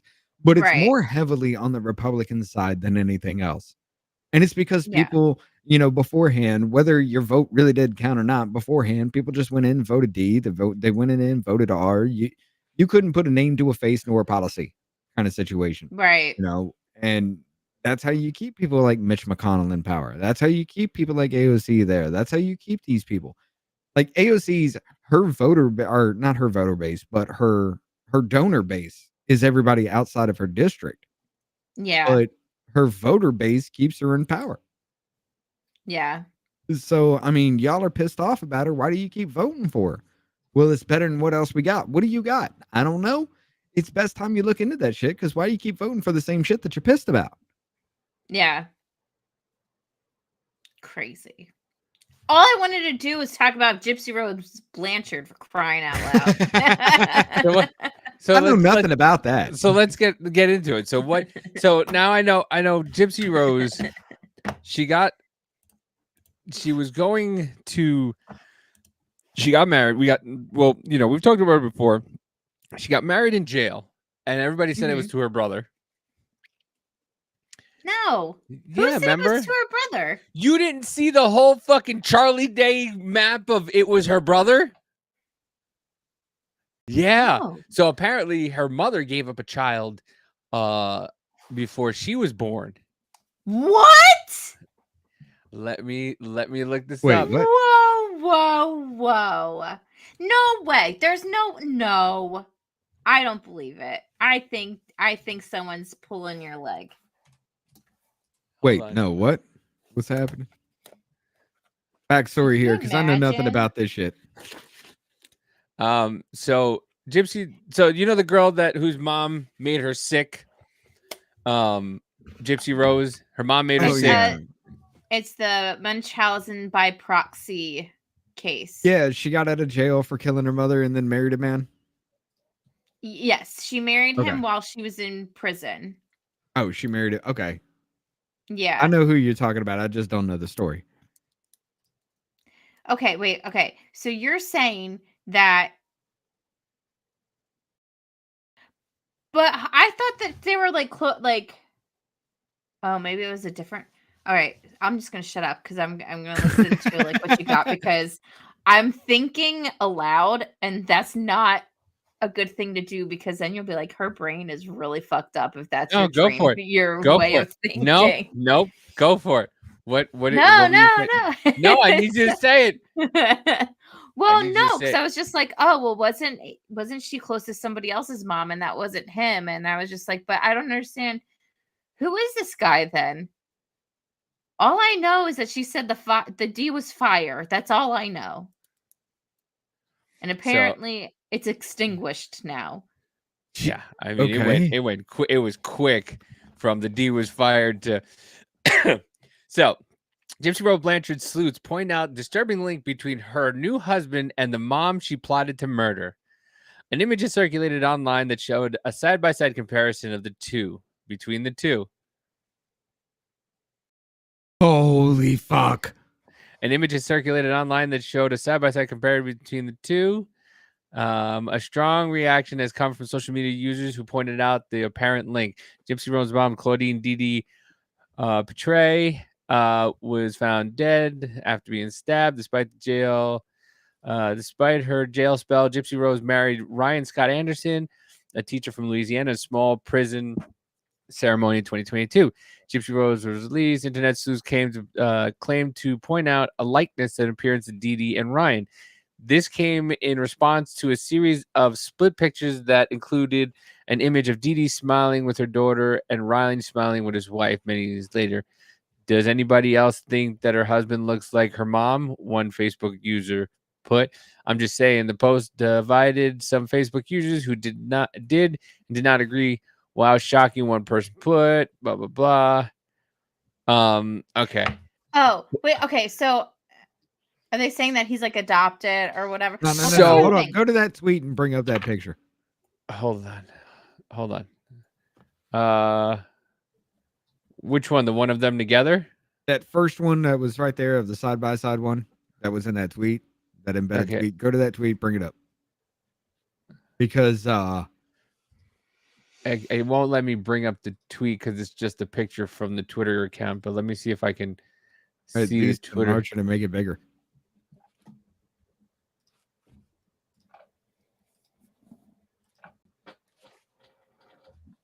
That makes it even more blurry. Okay, there we go. Yo, no. Well, you know what though? But that's hold on. This is really sad though, because if he really, I don't think it's her brother. I don't. I just think it's a very, very weird coincidence that he looks Cheekbones are the same height. Nose structure similar. is very similar. The jawline is very similar. The indentation around the mouth is very similar. Like those are genetic markers in somebody. If that is not exactly son, they are related genetically somehow, some way. There is no. Listen, this post has got me. Lacey Rose, how the hell is she married and just out of prison? I've been single for years, hardworking, great career, and a homeowner. Well, apparently her long lost brother, cousin, uncle, whatever the fuck. So what they were saying, and like I said, I saw a TikTok about it, of course, because it's a TikTok, but they were saying that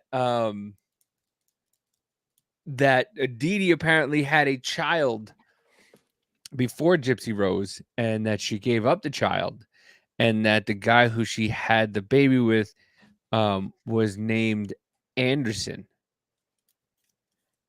and that is possibly Gypsy Rose's brother. Okay.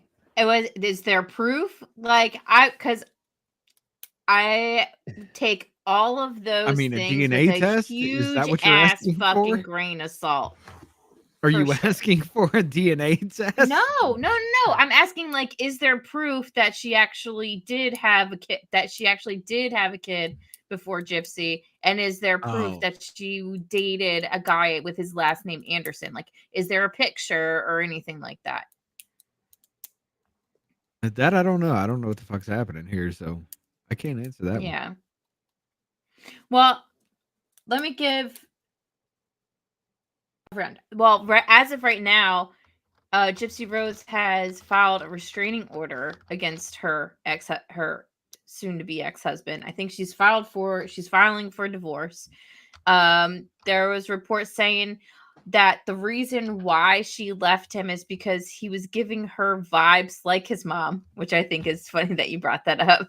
Like, very controlling.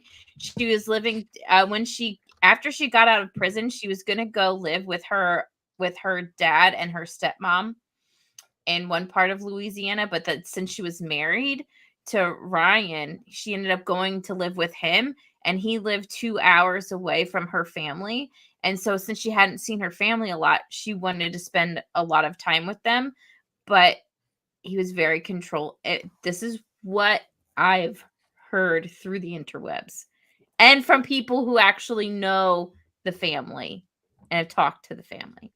It's from yeah, anyway. So they're saying that, and that if she didn't have a car or a license or anything like that, so she couldn't go and drive anywhere. If she needed to go anywhere, it was either Ryan or his mom that would take her places and stuff. So I don't know what else. And so here's Ryan. That's all I have. Oh, hold on. And here. Ryan Anderson is on TikTok. Y'all, Gypsy Rose Blanchard's estranged husband, Ryan Anderson, is on TikTok and just spoke out in a video. Hey, everybody. I just want to say thank y'all for the support and the nice messages I've been getting from people. I'm at a friend's watching WrestleMania right now. It's great. I'm enjoying it. You know, I've been a wrestling nerd for a long time. But I need to shave. But, you know, I just want to thank everybody for the support. It's been great. I'm just living my life, guys. Y'all will see what really happened on Lifetime. We were filming a lot, so stay tuned for that. And I just want to thank everybody for the support. If you support me, follow me. I will post more stuff eventually. I'm just hanging in. I just want to say thank y'all to everybody, and you know, God bless. So it looks like they were filming during Gypsy and Ryan's separation. Now, like I said, he is on TikTok, so I will tag him down below. But here's the thing. I love the comments. He looks so heartbroken. Oh my God.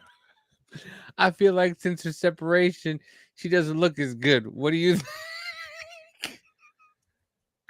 Oh, he sounds so sweet, like a nice guy. I used to support Gypsy Rose because of what happened to her, but now she can. Well, I can't say because of TikTok, but I feel so bad for Ryan. Like, TikTok is the scourge of humanity. It really is.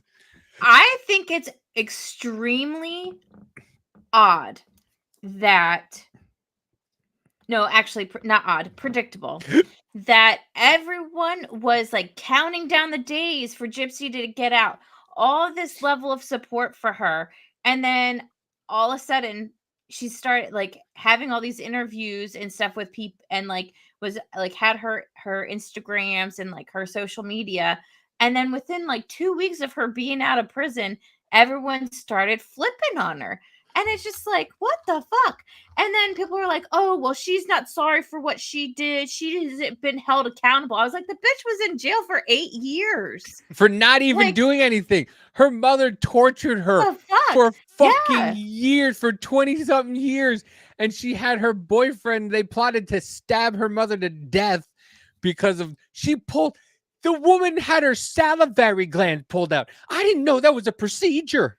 I didn't know you could do woman that. Had her taking so many medications and bad medications that her teeth were rotting out of her fucking head.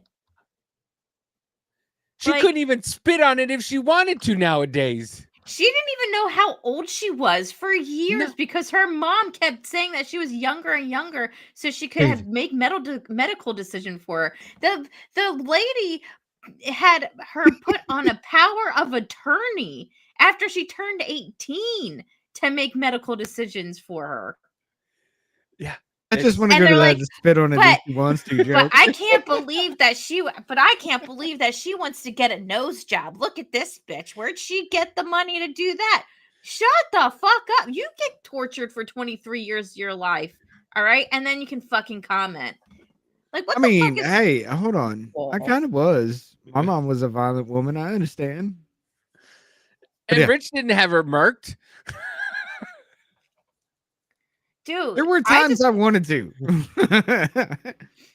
No, but you're right. You're absolutely right. You have people who sit there and go, this person served their sentence in jail, so they should be able to do whatever they want to do, and they should get a brand new life. This fucking girl comes out of jail after, I honestly, and I don't know the whole case, and I don't, we don't know everything. To be honest with you, I would have let her fucking go. I would have said not guilty and just let her walk. Yeah. Because if your mother's going to do that to you for all those years and you finally get away, like you talk about these women who survived DV and all this stuff, and this was domestic violence on her. To be honest with you, this was she fucking ripped out. She gave her surgeries and medications, and she didn't even know how old she was, and all this shit. And then she finally had it, and she had her boyfriend.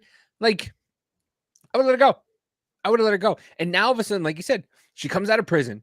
She just wants to live her life. She doesn't know I guarantee you she's stuck at like 15 years old mentally.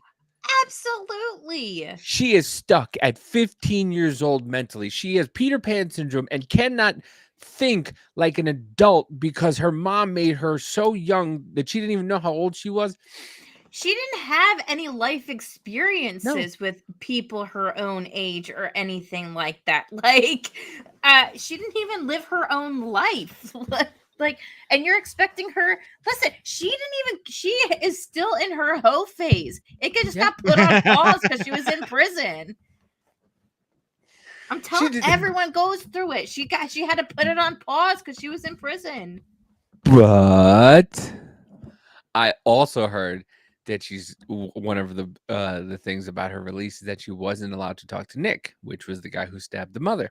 And apparently they have a video and recording of her and Nick socializing through, it might have been like a Facebook Messenger or something like that, I believe. And they've been talking, and she's not supposed to be talking with him. So they're also saying that there's a possibility that she might go back for violating her probation. So then she goes back. Then you shouldn't do. I mean, two things can be true at once. That's all I'm saying. But You're right. She ahead. shouldn't have. She shouldn't have gone to jail for the. I mean, it was a technicality. She did let out after 2 years, which was no, fine. she definitely should have gone to jail, in my opinion. No, Definitely. in my opinion too. But she did the time. She did 2 years, and she has to rediscover. And not for nothing. 8 years. She did. Did she 8 do 8? years. Oh, okay. She I did thought 8 it was years. Her sentence was for 10. She got out early, for good behavior and different things like that. She was in there for 8 years. And people were like, "Oh, she didn't." Perhaps. Yeah. Is your assistant perhaps a hot mommy with nice milkers? We're doing this. I'm sorry. But I'm sorry, by the way. I'm sorry. But damn you! I just wanted to help him with this mic, not add that.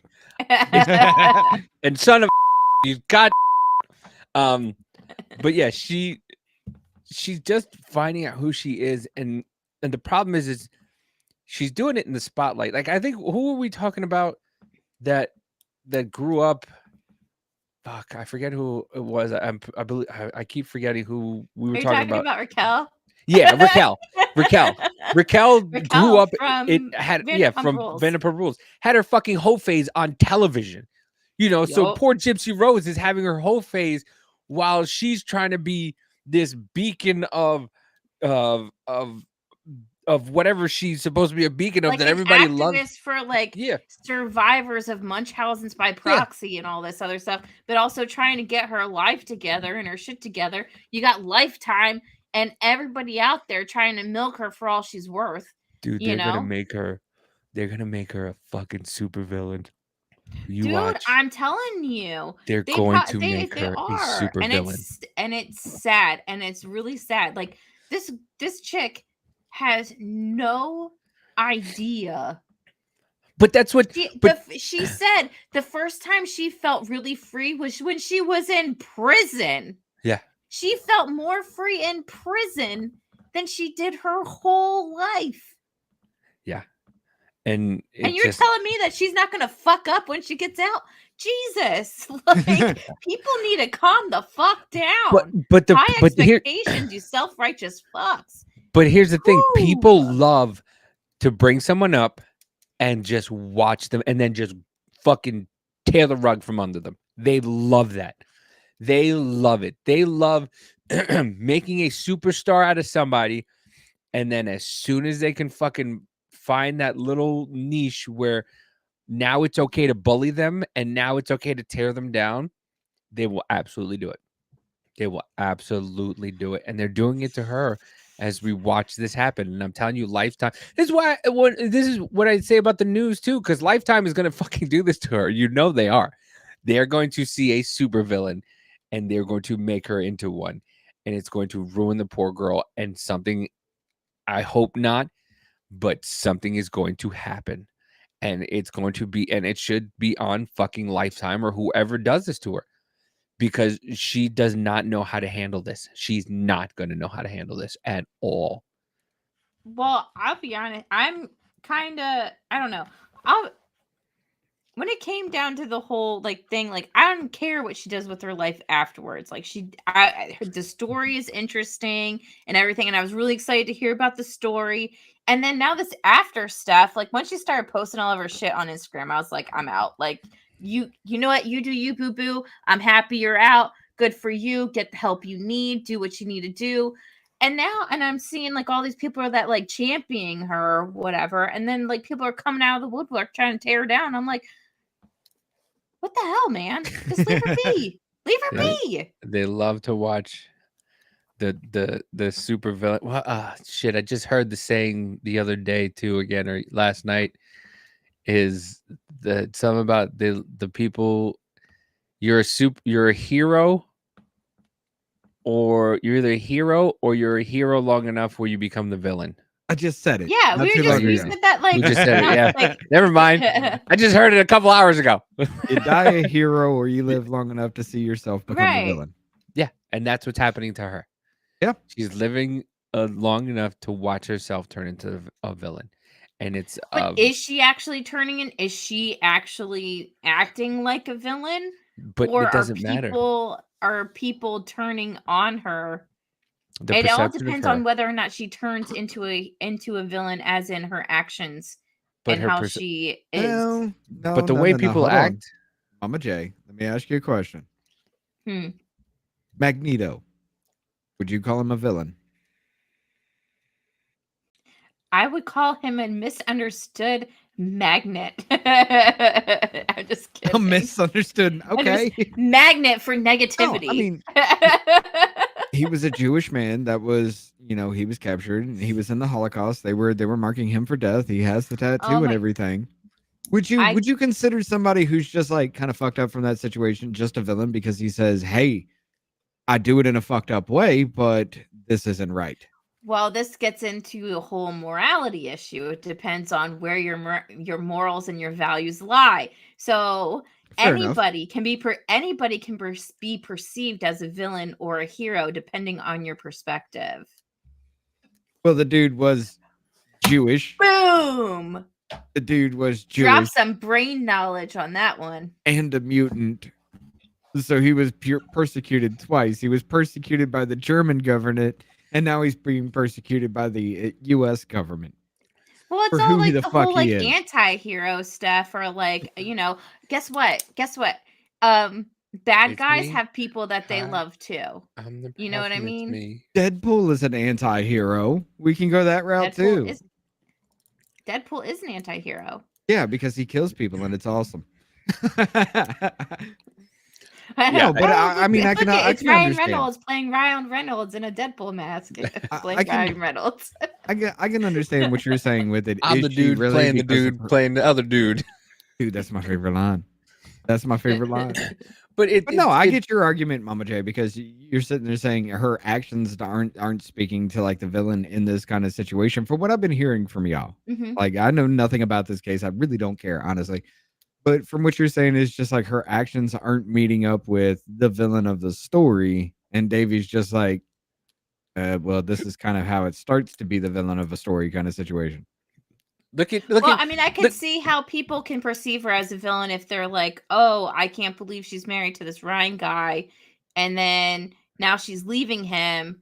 And then she's pictured with her ex-fiance. And they get matching husky dog tattoos and stuff. And they'd be like, why is she being a trifling hoe? And I can understand that too. But look at okay. Let me put it. What about Spider-Man? In the first Spider-Man, he was a hero, but the press was trying to make him out to be a bad guy, and then he ended up they telling him he's a bad guy.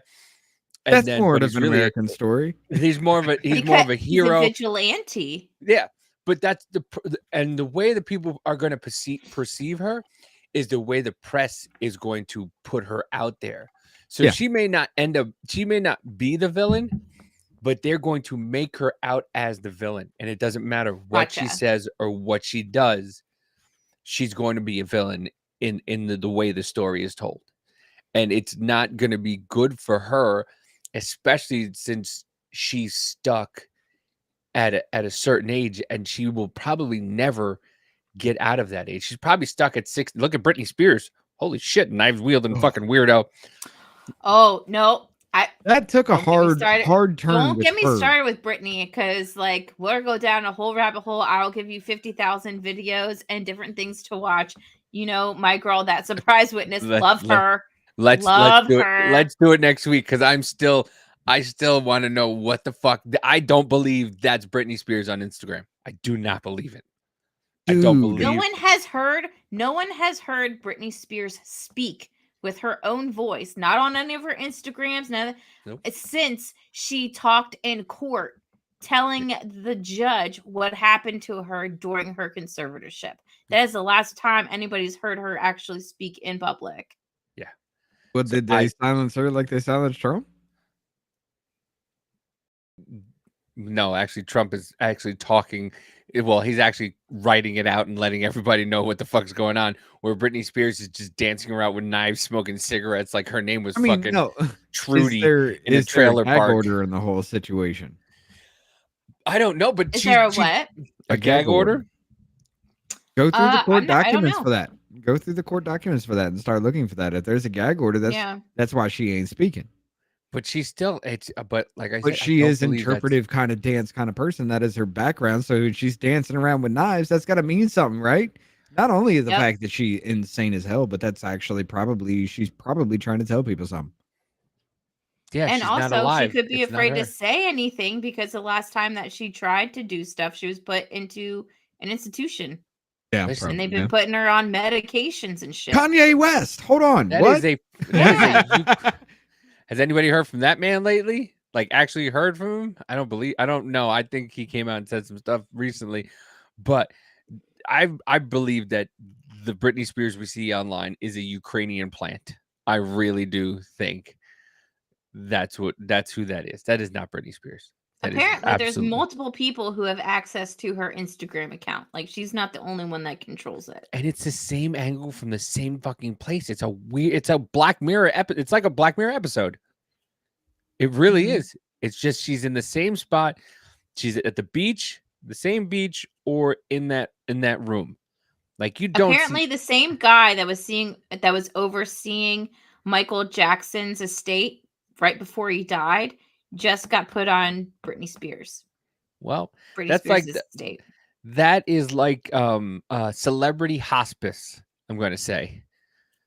Cuz yeah, there's going to be sometime soon where Britney Spears is going to go bye-bye. She's going to get that propofol. She's going to go sleep and never come back. Oh.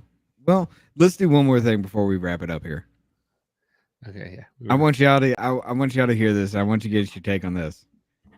Okay. Bryson Gray made a song about Ashley Biden's diary. Oh my god. Oh my gosh. No, he didn't. All right. Of course he did.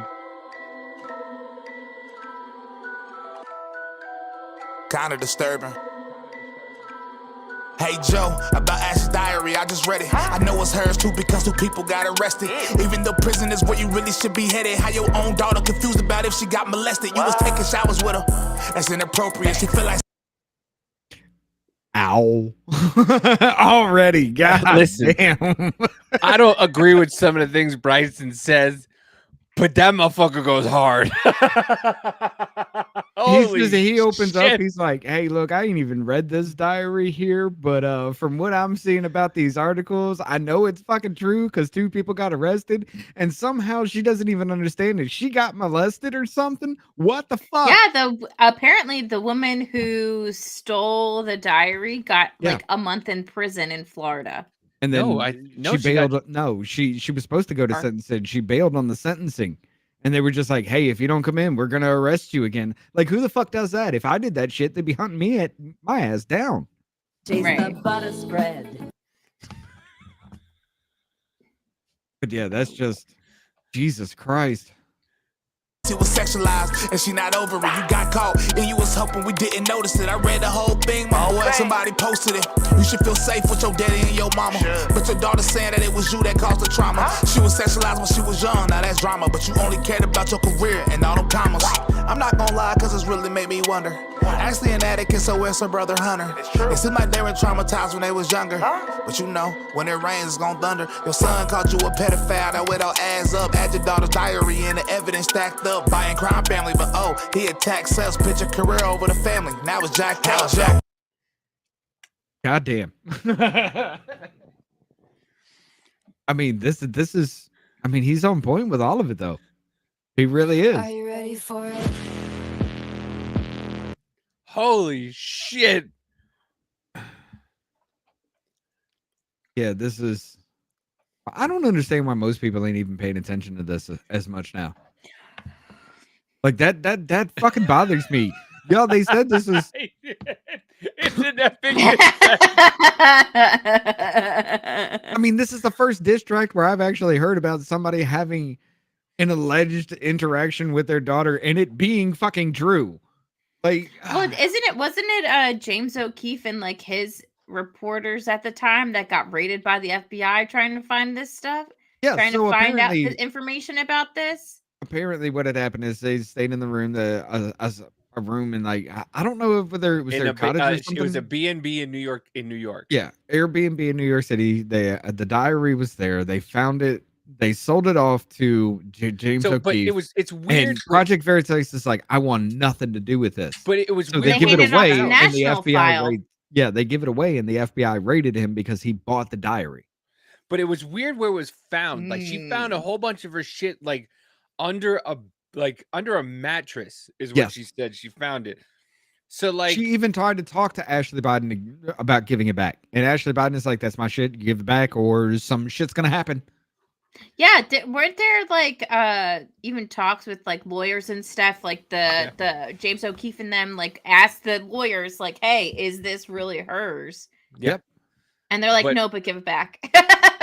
But are we really surprised from the same people that said that the Hunter Biden story was Russian disinformation, and 51 FBI agents came around and said that it was Russian disinformation, and it turned out that they'd been it was true looking into it for at least 2 years at that time, and Or the how about FBI when the had it in their FBI fucking raided- hands. Or how about when the FBI raided Rudy Giuliani's office, and the only thing that they didn't take was Hunter Biden's laptop? They're like, right. no, we don't want that. We'll take everything else except for that. Right? Yeah, remember that? Mm-hmm. Yeah. But yeah. About Ash's diary, I just read it. I know it's hers too because two people got arrested. Even though prison is where you really should be headed. How your own daughter confused about if she got molested. You was taking showers with her. That's inappropriate. She feel like she was sexualized. Did we just rewind? And she not over it. You got caught and you was hoping we didn't notice it. I read the whole thing, my boy. Somebody posted it. If it was a vodka or Tiffany, what would happen? What would CNN say about it? Could you imagine? I would understand if it was fake and it ain't happened, but it's confirmed the diary's real, so I ain't capping. Now who do we have as a leader? Potential molester that's called Pedo Peter. These children of Satan, if we all look deeper. But on Judgment Day, they'll all go to the heater. Hey Joe, about Ash's diary, I just read it. I know it's hers too because two people got arrested. Even though prison. Okay, so he's just going on to other things like well, that. yeah, too, but it's a goddamn. song. You got to do the refrain. Amanda says, first of all, is it a digital diary? Because I don't know about you. Because when I did have a journal, I filled the book up rather quickly. Why would she still carry such an old journal? Uh-oh. And Do we lose Rich? why would she still carry such an old journal? I don't know. I don't know why it was.